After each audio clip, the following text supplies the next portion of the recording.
WDET is supported by the College of Business Administration at University of Detroit Mercy. UDM's Master of Business Administration is designed to accommodate the career needs of professionals across a variety of work organizations. More information at business.udmercy.edu.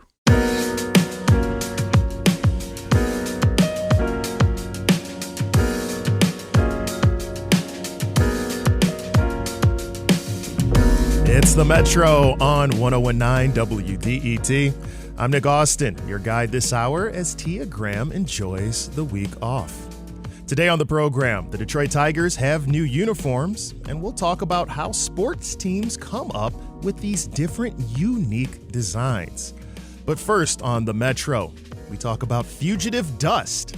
It sounds like bad air gone awry, and honestly, that's not such a bad characterization. Fugitive dust is pollution that comes from commercial sites, often a side effect of construction or moving heavy material. It's that dust bowl-like seed you can see around industrial projects. And in Dearborn, it's been a problem. That's why the city recently passed a fugitive dust ordinance to limit dust pollution. But the issue of unclean air is much bigger than Dearborn. After the Canadian wildfires and smoke that billowed our way last summer, we know that air pollution is a problem for all of us here in Southeast Michigan, and it's a difficult problem to negotiate, especially for smaller cities. So what can cities like Dearborn do to rein in pollution, and what does this recent fugitive dust ordinance actually do? To discuss this now, we have with us Dearborn Mayor Abdullah Hammoud. Mayor Hammoud, thanks for joining me on the Metro. Of course. Thank you so much for having me. Well, I would like to get into what this ordinance does, but before we even do that, let's just talk about the issues that's coming up and specifically how it's impacting Dearborn. So for those of us who might not be so familiar with where the issues are for your city, can you tell us where what industries are causing these issues and what the specific issues and locations are in your city? Yeah, so if you know anything about Dearborn, you drive towards the south end of Dearborn, which borders southwest Detroit. That's obviously the most heavily industrialized part of Dearborn altogether. In fact, that area, southwest Detroit, South Dearborn, is known as the asthma epicenter in the state of Michigan. What that means is asthma rates are actually 2 to 4 times greater in this area compared to the average in the state of Michigan. And so you have all types of trucking industries, steel factories, plants, and the likes. All in this area, obviously surrounded by neighborhoods and the likes, as well as our intermediary Salina School and middle school over at Salina. So when we think about the fugitive dust ordinance, which again, I do love that name, can you tell us a little bit about what it does and how you're hoping it'll help with the problem? Yeah, so fugitive dust is a public health nuisance. Think about this. If you just wash your car, you drive a white pickup truck or something. On the way home to the south end, if by the time you park in your driveway, your car will be covered in soot. And it's because this dust, this particulate matter, is escaping these industrial parcels and making their way not only onto your parcels, onto your homes, onto your playgrounds, but also into your lungs. And so for us, what we're trying to do is reduce the likelihood of fugitive dust occurring in our neighborhoods. And how do you do that? That's what this ordinance hopes to strengthen. Traditionally speaking, the state of Michigan has the authority on really regulating these industries, providing them the permits and the ability to operate. But what we found is there are some things that locals can do. For example, our ordinance that was adopted limits the height of the piles that some of these industries have on their properties to no higher than 25 feet. Because the data says anything after 25 feet, you can't really control the dust coming off of it once you have strong winds blowing through. In addition to that, you have to have kind of like these sprinklers that wet these piles down. Whenever trucks are driving in and out of your parcel, we have to make sure that it's on paved road. If they're loading or unloading material, it has to be in paved areas. That also reduces the likelihood not only of fugitive dust, but something called track out. And that's when a truck leaves its property, it typically tracks out all the dirt and debris onto the road as well, which is another public health nuisance. And so we tend to aim to control all these factors to improve the public health of the community. So when we think about this, though, it's one thing to have the law. It's another thing to have it have some teeth. So can you get into some of the penalties that we're looking at here for these companies, as well as how you're planning on enforcing it? Go ahead. Yeah, so this is a second ordinance that we've adopted. The first one, the track out ordinance, we adopted some years ago. And we've enforced that heavily. In fact, we shut down one company because of the track out. Once you get enough citations, we're able to go to court and demonstrate that you do not have the preventative measures in place to help reduce this track out, this dust from escaping your parcel. And so you have to come into code and compliance. And one company was able to do so. We actually shut them down. A second company, we went to court. And in court, they actually agreed to a court-stipulated order to invest millions of dollars in their parcel on paving the exits, the en routes, as well as a lot of the lots in the back with some underground stormwater storage in order to prevent the track out from occurring and this nuisance from festering. And so we can be very heavy-handed in the enforcement measures based on what the ordinances are there. The unique thing about the fugitive dust bulk storage ordinance, we also said all the fines and fees will be spent on back into this neighborhood to help improve the public health outcome. So that can be planting trees for increasing canopy coverage, to be making investments into parks. We're building a butterfly garden this week, actually. And so we can take these fees and apply them back into the neighborhood to help make improvements to people's everyday life. We're speaking with Dearborn Mayor Abdullah Hammoud about not only the recently adopted fugitive dust ordinance, but the city's efforts to combat air pollution. And one of the things you brought up there, Mayor Hammoud, was the fact that you've already had some success in terms of shutting down the one company, getting the paved roads for the other. If you've already been doing this for 7 years, then do you have any numbers or anything specifically that you can point to show how this has been helping with that issue that you discussed earlier, specifically asthma, breathing, air pollution? What can we point to show whether or not this activity that you've already accomplished is having that result? Well, we have the anecdotal and the qualitative analysis based on feedback from residents. For example, one of the things that we also got to change was traditionally we used to have these semi-trucks driving through carrying hot steel slags in the back. You know anything about hot steel slag? It can create blooms of smog that can shut down all of traffic. And this smog it's not clean air. It's a fairly dark-colored smog that's arising off of the steel slag.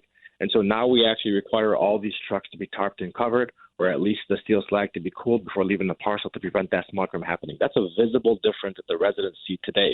And when you shut down certain companies, you obviously see less truck traffic on the road, and that reduces the mobile truck traffic pollution. But what we want to step further, to your point, we actually want to begin to measure the quantitative. And so we actually installed a set of 10 air quality monitors across Dearborn, a majority of the concentration of which in the south and east end of our city, where asthma rates are much higher. And people can sign up. If you just Google Just Air Dearborn, you can sign up for text alerts. It'll text you each and every single day. Is it a bad air quality day? Is it a good air quality day? Especially for sensitive populations, those who have asthma, those who have COPD, things of that nature. And what we want to track now is how many good air quality days do we have in a year? How many bad air quality days do we have in a year? And use that as a baseline as we begin to enact these ordinances, enforce the ordinances, and then see what's happening and how we can continually improve on that process. Yeah, I don't think you're ever going to run into someone who says we don't want clean air, but a lot of what we deal with here are the tensions between the other things that we want, including economic benefit, as well as how much our efforts can go to help out others. So let's just start with the economic benefit here, because I know there's going to be some questions about that also. This concern about the race to the bottom, the concern with if we don't have the companies here, maybe they'll move someplace else with lighter regulation. That's going to hurt our residents. For cities who are looking to potentially adopt something like this, how's that going for you? What would you say is the response to people who are concerned that it'll reduce an economic prosperity for your residents? You know, this newest ordinance took us about 1.5 years to muster through, although I helped co-draft this ordinance some years ago, but now as mayor, we're able to actually bring it across the finish line. We engaged the businesses and the corporate partners in that area from day one, and they provided feedback where they thought, some modest changes can go a long way. Some of the examples, originally we put down, you can't drive your truck more than 5 miles per hour within your parcel to reduce the likelihood of creating a dust bloom behind the truck. They amended that miles per hour to say, hey, this is something that's more reasonable, keeps people safe, and plus we have all these proactive measures in place. However, we weren't willing to amend, for example, the pile height. We knew that anything above 25 feet was going to be disastrous. If it's something that's carbonaceous, we want that to be enclosed and indoors because it can be very dangerous. And what we actually found is corporate partners, the ordinance takes into effect this summer. We've already had multiple corporate partners come to us and say they're beginning to make the changes and they're in agreement. And so what we're finding is that it's not this binary choice, yes to economic development or yes to public health. What we're finding is that with good corporate citizens, you can have both. You can have the economic output within your municipalities where jobs are present, jobs are not leaving. At the same time, they can also be good stewards of your public health, of your residents, as well as of the environment. And so we're happy to have had that engagement. It takes a little bit longer when you want to make sure you're having those really in-depth conversations. You're visiting these industries. You're walking through their plans to understand more of their daily operations and what they're doing to make improvements. And I think that community conversation moves all the needle forward. You know, another thing that you mentioned there, of course, is this idea of that 25 feet. And why is that important? Because, again, once it gets higher than that, it gets harder for us to control what's billowing into our cities. I mean, we all experienced it, for example, last summer with the Canadian wildfires. Correct. I bring all of this up because it makes me think a city can only do so much. So for you, what is it going to take in terms of what cities can do, local municipalities, to get state, federal involved? Like, how much of this do you think that you can affect for your residents versus the need to get in other actors in these larger municipalities to make this impact to help out your residents?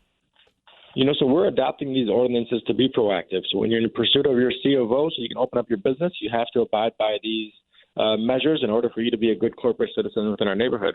But to your point, the local municipality can only do too much. Ultimately, this authority and the majority of the authority really rests with EGLE, the environmental department up at the state. And there's one piece of legislation as a former state rep that I always try to usher through but could not get it through. And it's the following. Right now, when Corporation A goes to file a permit, they say, hey, we're building X factory. Our factory is going to emit A-level emissions. And EGLE will say, great, A falls below the threshold, so this corporation is approved. Corporation B across the street will say, hey, we're opening up this factory, and we're going to emit B-level emissions. EGLE reviews the permit, says B falls below the threshold, you're approved. Nowhere in the evaluation does EGLE say, hey, wait, what if we added the emissions from this corporation and the corporation across the street? Collectively, do they surpass the level that we want emitted in this region? They do not take that into account. We call that the cumulative impact. They do not take that into account. I'm hoping that one day EGLE will begin to take this into account because we have a lot of areas where we have such concentrated industry where the air quality is extremely poor. And to your point, we want to make sure that our parks, our fields, our schools are places that fuel our children's imagination and not fuel their asthma. And that's the North Star that we should all have. Speaking of residents, before I let you go, again, this new ordinance takes effect in July 31st. Is there anything non-business residents need to do or change their behavior? Or can you just tell us how, if any way, this new ordinance will just affect, the average resident of Dearborn? Yeah, for the average residents of Dearborn, hopefully you're going to see, from a visibility measure, you're going to see shorter piles. You're going to see enclosures coming up and closing some of these piles. And with time, you'll begin to see less track out and less fugitive dust over at your parcel, at your park, at your school, on your vehicles, hopefully helping to improve your public health each and every single day. And don't forget to sign up for our air quality alerts.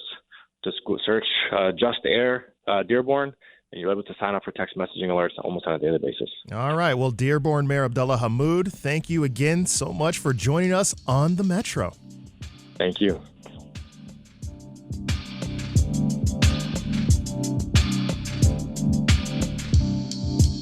This is the Metro on 101.9 WDET. As I mentioned, that ordinance will take effect July 31st. More information available as set forth by Mayor Hammoud. But coming up, we'll talk about a new film about hip-hop by a Detroit filmmaker. Specifically, you know who I'm talking about, Dream Hampton. That's coming up next as the Metro continues.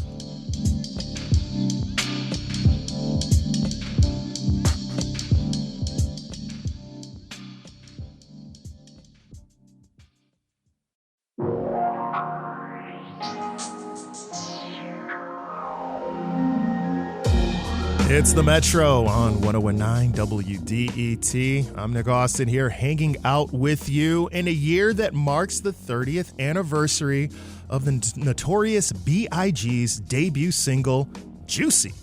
the song that launched the rapper into the national stage. Now, it's a track that not only launched Biggie's career, but it also resonated deeply with listeners through its relatable storytelling. A great example of this is the first line, which starts out, "It was all a dream. I used to read Word Up magazine." And for those listening, the lyrics created a connection. It was an experience many could relate with, including, I'm guessing from the title, one Detroiter known for her work both in film as well as her love of music. I'm talking about Dream Hampton, an award-winning filmmaker and writer from Detroit. Her latest film, It Was All a Dream, is a visual memoir from Hampton's personal archives about the dawn of the golden age of hip-hop. It will be premiering at the Tribeca Film Festival in June, and to learn more about the inspiration for the film, she joins us now. Dream, welcome back to the Metro. Thank you. How are you? Doing well. And happy to hear from you also, because I feel like there's a lot going on, not only in the title, but in the footage I've seen from this movie. And speaking of footage, I want to start by playing a clip from the trailer, It Was All a Dream. I arrived in New York from Detroit in 1990 to study film at NYU, and later I joined the staff at The Source magazine. As a music journalist, I learned to be a fan and a critic of some of the greatest artists of a generation. And as a filmmaker, I knew there was something essential happening in the movement. Hip-hop was breaking new ground artistically and commercially, and I kept the cameras rolling. I can only imagine what it's like being on the ground floor of such a movement. So I have to ask you, as we just heard your voice, again from a clip from the trailer of the movie, what did it feel like to be covering hip-hop in the 90s, and how did you even get on that beat in the first place?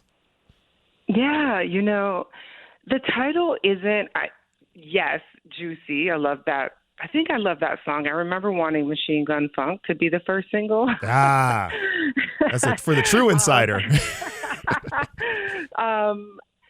But it's not also a reference to my name. It's really about the kind of golden haze, the way that we look back. My last film, Freshwater, which was about flooding in Detroit, spring, hello, was really about memory, right? And so I'm continuing this theme, I think, in my work of looking back on memory. And so when you're in a thing, you're certainly not historicizing it. You're not thinking, I'm in this historic moment right now. I mean, there are times when things feel important. They feel epic.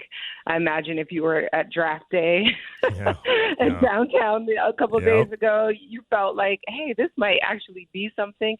So there are moments that feel that way, right? But I can't tell you, I did have a film class, so I picked up my camera and shot my neighbor, Notorious B.I.G. So, and he was my neighbor. He didn't have a hit song out. There was no guarantee that he was going to be a star. Being in New York in the early 90s, almost, and arriving as an artist, as a filmmaker who also could write, who was coming to New York to go to film school, I met a lot of artists. And in New York in the 90s, that usually meant that they were like musicians. And in New York in the 90s, that music meant hip hop, right? Yeah. So, there was no feeling of like, oh my God, I'm in the middle of something. So many of my friends never broke out and became Biggie or Jay-Z. Like only Biggie and Jay-Z became Biggie and Jay-Z, Yeah. But they were making great music, and some of those kinds of people are in the film also. Yeah, and you can really see it. And it's so authentic because, of course, we got to remember this is a time before all the cell phone videos and everything like that. It's a real intentional decision to pull out a video camera and just start recording you guys there hanging out together. So for you, again, as you're Thank you for noticing that. Before we move on, can I just say that yes, like not only like am I giving 22-year-old Dreamy like props for like bringing the camera in from the NYU rental department, right? Right. Into these spaces, but I'm also yes, I'm impressed with my 22-year-old self, but what the dynamic you get when I go to LA in 1993 to interview Snoop, it probably is, if it's not his first interview on camera, it's his third, right? So he is so shy. His relationship to the camera is so new. Right now, he's a pitchman who will sell you, I don't know, fertilizer, car batteries. I have no idea what Snoop is doing right now, but like back then, he had one single, Murder is the Case. He was like floating on the Chronic, but that was still Dr. Dre's story, and he was in the studio about to make, well, I was there when he was making Doggy Style, right? So he was new, he was like shy, and cameras being in his face was not some everyday thing. Yeah, and that's what changes so much about this, because I think you can really see that authenticity, at least from the footage that I've been able to see. But that's why I kind of want to loop you in to take people into that moment, because you're going back looking through all of this footage to put the movie together. So what was it that struck you in looking back, now removed from that time, being able to see this footage? Was there anything that really spoke to you as you were going through it? You know, my relationship to this footage is kind of like my relationship to hip hop. I put it in a storage space in Detroit, actually in the New Center area, and it has been sitting there for 30 years, right? Yeah. And recently I emptied out that storage space. I was sharing it with my daughter. She was moving across country. And I came across these two boxes. I knew that I had the footage of Biggie. I shot him over a 2-year period. He was a good friend, and like I said, he was my neighbor from around the corner. So, and I've licensed that footage. There's a new VH1, a new version of Notorious B.I.G. Behind the Music, right? That's going to come out soon. So I've even re-upped the license to some of those moments. But some of the footage I forgot I had. Like, I also remember shooting Snoop. But when I was looking through my storage space, or this box that I found in my storage space, I saw Keith E., and I was like, I couldn't remember shooting Guru from Gang Starr. Oh, man. Like, yeah. He was my neighbor also. He lived, I lived on Cambridge Place. Biggie lived on St. James. The block over is Washington. Keith, this is what I meant by, like, where I landed in New York at the time, right? Yeah. Keith was living in Branford Marsalis's brownstone, and he used to cut my hair. I used to have a Caesar, and he was a really good barber, right? So he was a friend also that let me come and shoot one day in the studio while he was working on a solo project. And so I forgot that. I had a 3/4-inch tape, and for the nerds who know different formats, right? I had a 3/4-inch tape that said Mobb Deep on it and Q-Tip, and I was like, I forgot I was there when Q-Tip was mixing Temperatures Rising for the infamous, for Mobb Deep's first album. So anyway, yeah, being reacquainted with this album is like, again, being acquainted with an old dream, like an idea that we all had at the time, that hip-hop might be this. I'm not always saying that we had hoped that it'd be radical politically, but that it was this radical shift in music, that it was a different sound, that it was disruptive. This is before it became the kind of mainstream, what Trisha Rose derisively called the commercial arm of capitalism, the cultural arm of capitalism. That's a statement there. I kind of want to jump in right there, though, Dream, with you, because that is one of the things you mentioned that for you, I want to find out from you what you think the golden age of hip hop is. And one of the things that I think about with some of the names you dropped, right? You mentioned Guru, for example, who creates the Jazzmatazz series, for example, which is really merging jazz with hip hop in a way a lot of people hadn't heard. We mentioned already Notorious B.I.G. using juicy, R&B samples from the 80s and Thume. Love that. But that comes from a place in early hip hop where, there was some social movement there, not so much borrowing from these other places. So it makes me wonder for you, is this the golden age of hip hop, and why? Is it when we start seeing all these other musical elements come into hip hop, or what was it for you that would make this the golden age of hip hop? I absolutely wrote my log line to this film that it's the dawn of the golden era of hip hop. But as I wrote it, I'm old enough to have a counter argument to my own log line, right? As well you should, by the way, so respect. Which is that when I'm in high school at Cavs Tech, right, me and Kwame Kilpatrick and like a whole bunch of other characters, right? Carlos McKinney, by the way, at high school at the same time I am, a couple of years younger. Great pianist who went on to do work with Elvin Jones and then do a lot of R&B stuff. Anyway, when I'm at Cass Tech in the 80s, there's a huge argument to be made for Cool G Rap, right. Rakim, right? When Rakim is like Coltrane. Like there is a before and after Rakim. Like if, I ran away from home in 7th or 8th grade to see Run DMC perform It's Like That at her plaza. My mom told me I couldn't go. She had to work a night shift. She was a waitress downtown. I got on the 7 Cadillac Harper bus against her That's some rule. dedication. It's like that. So the truth is, if this was really about like my memoir, like my story, aesthetically at least, that would be the true golden era of hip hop for me, But like when I heard MC Lyte, it was forever changed for me, However, Cool G Rap, Slick Rick storytelling. However, what is like widely agreed upon at this point to be considered the golden era of hip hop is, what's happening in the era that I'm shooting my footage, which is that I'm making this documentary film for my documentary class at NYU. And that, there's this period when the New York sound is completely dominant. You have Daz Effects and Black Sheep and Naughty by Nature is going platinum, right? Mm-hmm. And it's just New York, New York, New York. And then the Chronic happens, quite frankly, and that shifts. This is before, we get Outkast and Rico Wade, R.I.P., like changes the sound again. But, what happens is when Puff basically answers the Chronic with Biggie's Ready to Die, and this is the B story to my film. I know you only saw the trailer. It premieres at Tribeca on June 9th, which I know is in New York. If folks can make it, please come. Yeah, when are we getting the Detroit version? When are we going to get it here in Detroit? Screening will happen. All right. Hold you to that. However, so anyway, when Biggie is responding, when Ready to Die, and then back and forth between kind of these two sounds, Bad Boy Records and Death Row, it's already, and my film is not about the fatal kind of standoff that we all know to be like hip hop legend and legacy at this point. It's more about that moment before that. It's the dawn of that. It's these two albums kind of laying the groundwork for what will become a fatal beef. But then there are all the other ancillary sounds, the kind of underground in New York. I spent time with Adolph, this MC again, who never popped.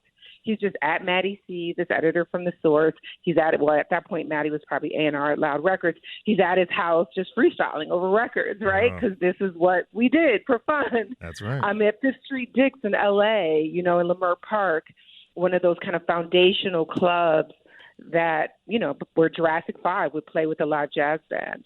So this is that era. Oh, the names. I'm just glad you weren't around me with that video camera when I tried my little whack freestyles, because that wouldn't have ended well for anybody, but it probably will end well for you if you get a chance to check out this film. Dream Hampton, award-winning filmmaker and writer from Detroit. Your latest film is It Was All a Dream, again, premiering at the Tribeca Film Festival in June. Dream, thank you so much for joining us. Oh, thank you for having me on. Yes.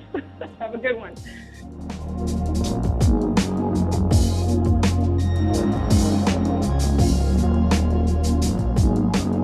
It's the Metro on 101.9 WDET. A little later on, speaking of the city, the Detroit Tigers have new jerseys they've unveiled, alternates called City Connect, that utilize a lot of symbols from the city. We're going to talk about jerseys a little bit later, but have you had a chance to see them? We'll want to hear from you to get your thoughts as well. 313-577-1019 is the number to call us. We can get you queued up and maybe get your opinion on these new jerseys. We're going to broach that topic a little bit later in the show, but coming up, we'll discuss the role of Robert F. Kennedy Jr. and what he's playing in this presidential election with the crew from Mishmash. Keep it locked right here as we continue.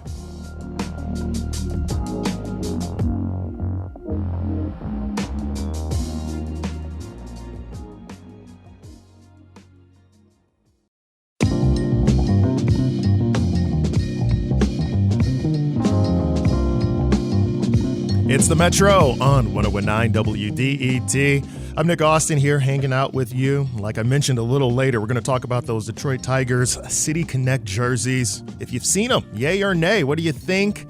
Get prepared to give us a call. 313-577-1019 is the number. We might just be able to work you into the conversation as well. But first, third-party presidential candidates often draw votes away from either the Republican or Democrat at the top of the ticket. And right now, independent presidential candidate Robert F. Kennedy Jr. may be filling that kind of role. But even if he is, which voters will he attract? WDET's Mishmash host Shayna Roth and Gongwer News Service's Zach Gorchow sat down with Detroit Free Press editor Emily Lawler to understand the impact the third-party candidate will have on this presidential election. Zach began this conversation with Emily by discussing whether the 2024 presidential election will be different or similar to the previous presidential race. So, Emily, does the 2024 political year in Michigan feel similar to 2020 and 2016, or does it feel like we're looking at something new, even with a third consecutive cycle involving Donald Trump? I'd say something new. I kind of thought that the defining characteristics in 2016 and 2020 leaned more toward anger or toward being very concerned about the future of our country. I would say the defining condition of this election so far, with the people that we've spoken to, and the Free Press is making a really big effort to speak to a lot of people this cycle, seems to trend more toward apathy. People are very tired of having the same exact choices that they had in 2020. They're very tired of seeing Donald Trump on the ballot. I think that there are people who are not interested in engaging with politics in this current iteration. Granted, it is April. Nope, it is May. The months just changed.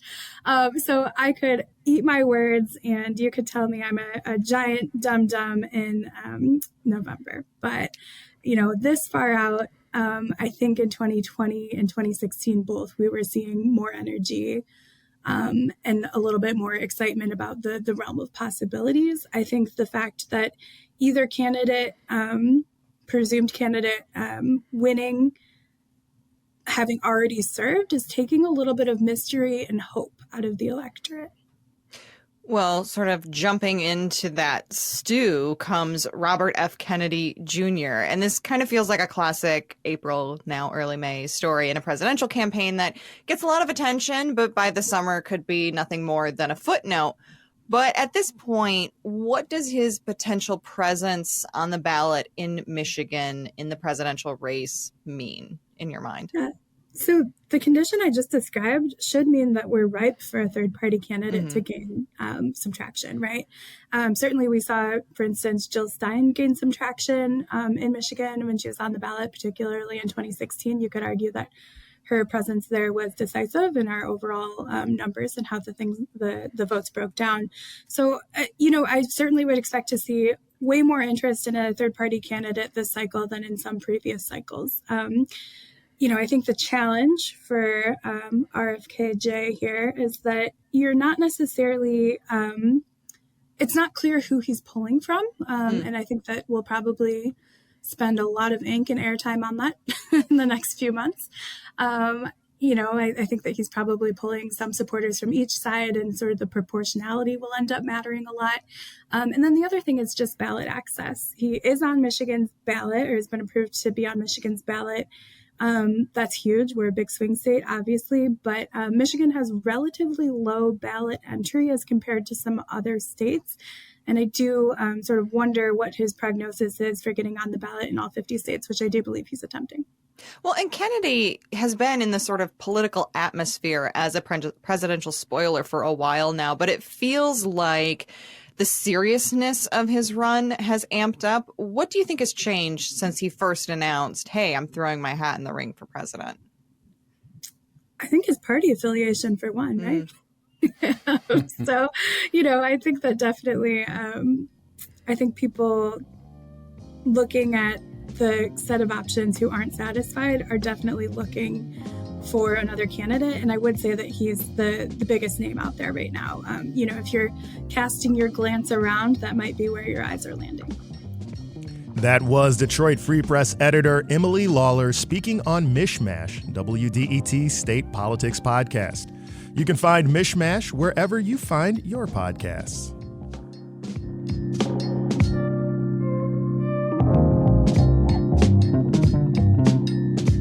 This is the Metro on 101.9 WDET, and the Detroit Tigers, as we've mentioned, have new jerseys, alternates that they'll be using that are supposed to be connected to the city. But do they accomplish their goal? We'll talk about that a little bit next up.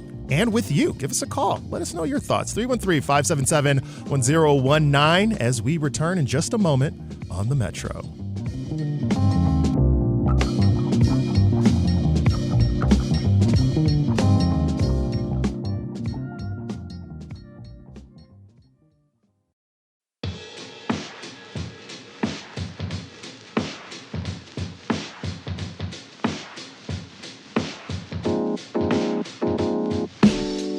It's the Metro on 101.9 WDET. I am Nick Austin here, hanging out with you today, the same week that the Detroit Tigers unveiled new City Connect uniforms the team can choose to wear when they want to give their old English Ds a day off.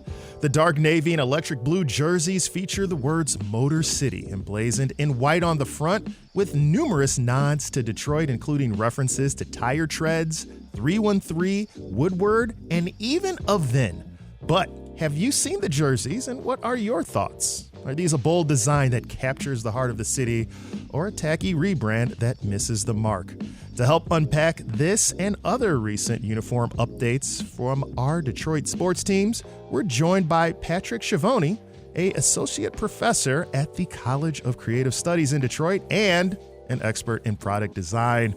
Professor Schiavone, thanks so much for joining us on the Metro. Thank you for having me, Nick. Yeah, I'm looking forward to getting into this because debating jerseys is something that comes up so often with me. I think it's how I even choose my fandom for some teams. So I know it's important, and it might be important for you. So while we're having this conversation, again, you can jump in 313-577-1019, and we might be able to work you in as well. But let's start here, Professor.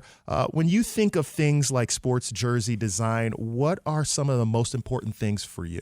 Well, it was interesting because I just heard this yesterday, okay? And I thought it was really fascinating, and I, went right to my desk and looked it up.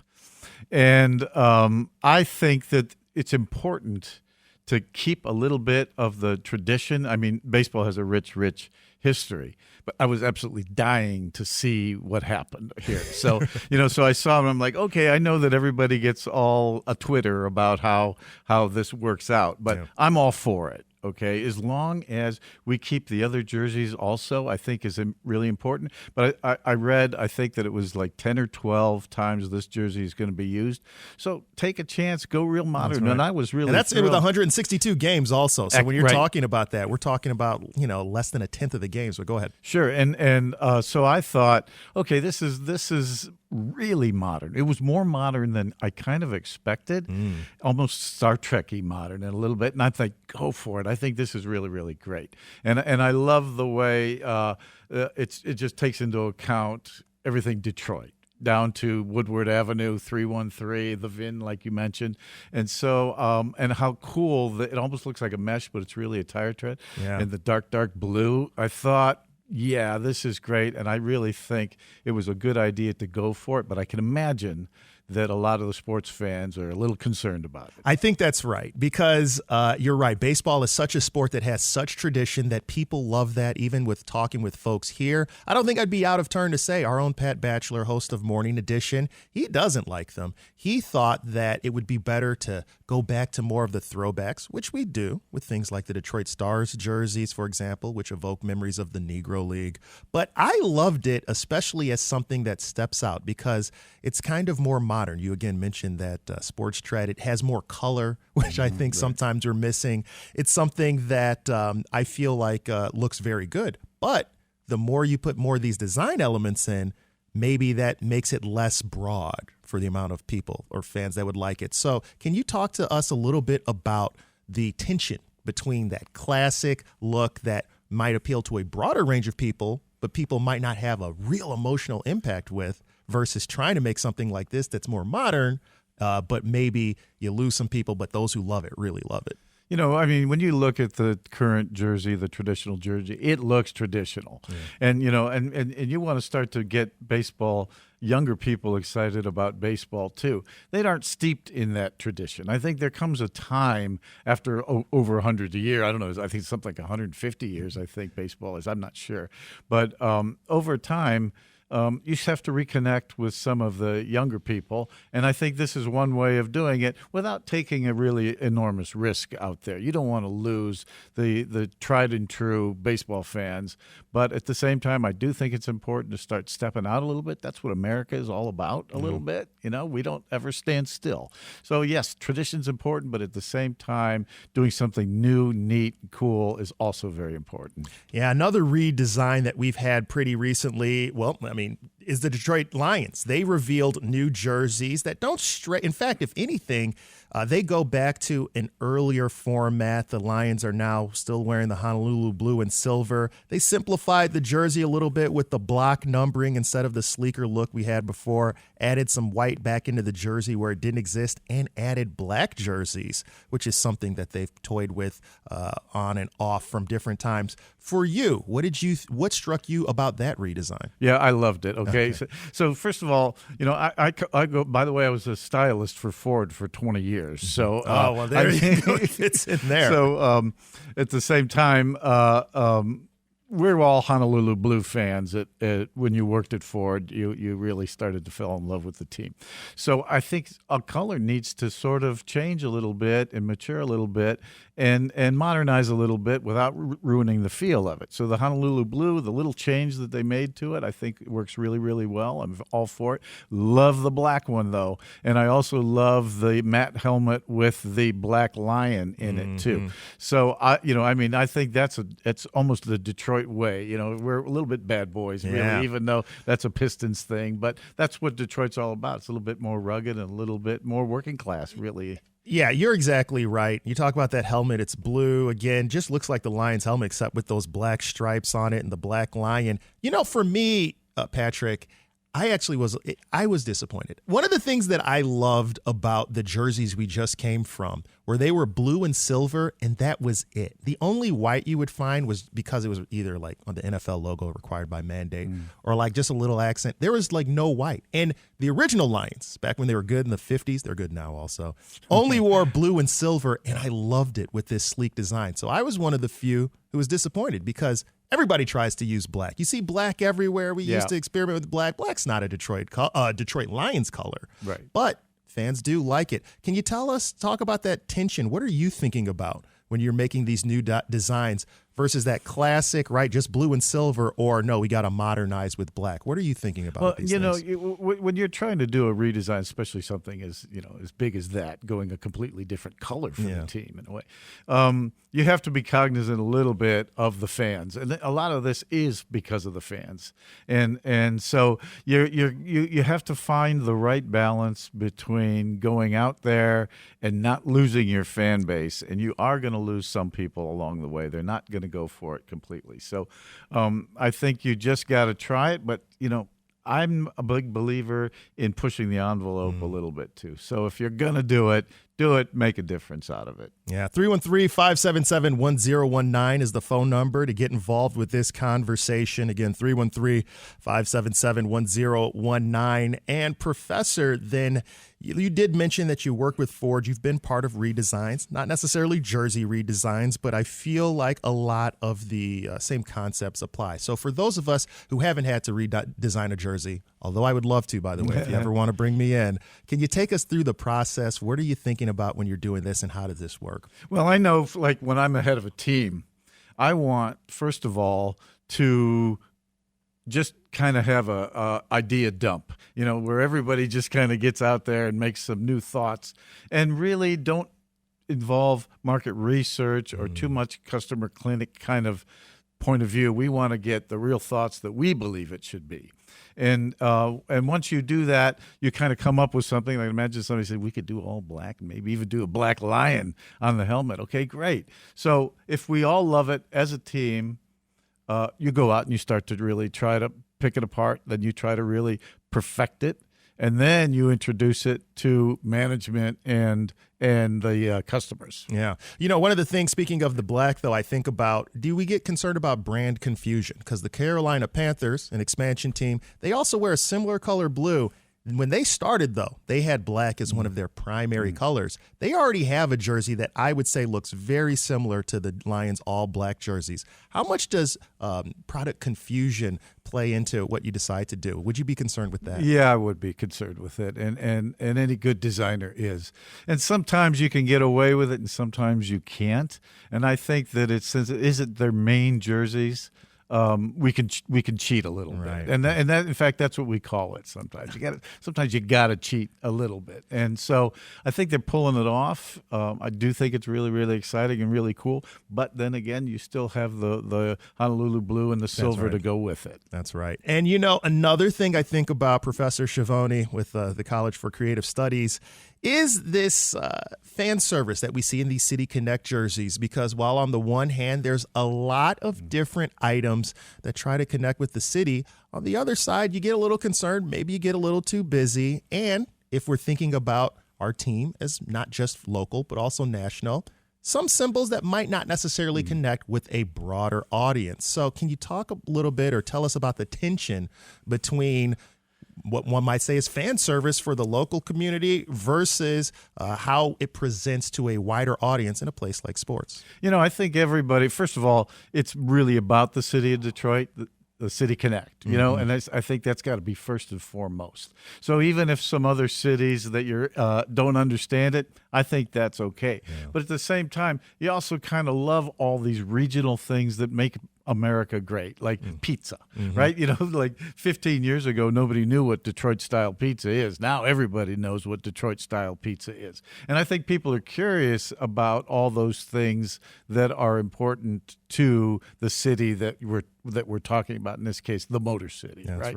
So I think, you have to be cognizant of it, but at the same time, let's worry about our fans and our people in our city. That's right. That's number one. That's primary. So when you're thinking about a jersey and whether you're giving it the yay or nay, then is it just fan approval that says whether it's a success, or what are the metrics you're looking at? Yeah, I believe so. And there's going to be mistakes. Mistakes are going to be made. Sometimes, especially the harder you push out there, the more chance you're going to get that people just are not going to accept it. And if that's the case, get rid of it and start again. Try something new. That's what's kind of neat about this, is as long as you've got those traditional Honolulu blue and silver, it doesn't hurt you to make a mistake. And you, as a designer, you've got to be willing to go out there and make a mistake once in a while. Well, that's the other thing. In the NFL, you can change your jersey every 5 years. They don't let you do it any sooner. But let's think about branding then. Between alternates and your main series of jerseys, the concern with switching too frequently, maybe not switching enough, right? Because there's an opportunity to earn some more money. But then that whole classic thing, parents loving it. How do you weigh the pros and cons, the length and time in using one look versus when it's time to switch out to something else? Well, I think that's when you really get involved with, do the fans like it? And, and are people going to buy the jerseys? And so if it's not working, you're going to have to make a change.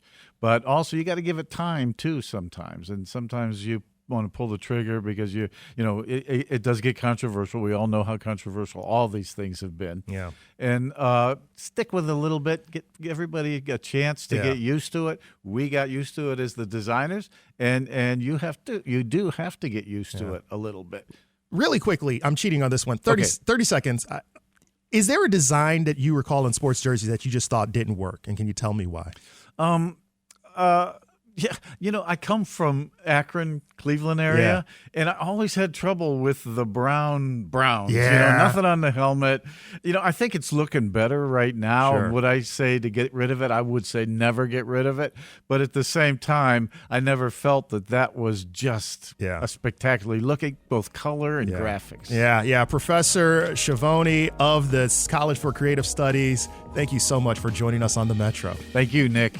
That's going to do it for this edition, Wednesday, May 8th. You can listen to recent episodes online at WDET.org and make sure to subscribe to the podcast on your favorite platform. This is 1019 WDET FM Detroit Public Radio, your connection to news, music, and conversation. The show's produced by Sam Corey, David Lyons, and Jack Philbrandt. Our engineer is Nate Bender. Thanks so much for joining us, and we'll see you tomorrow.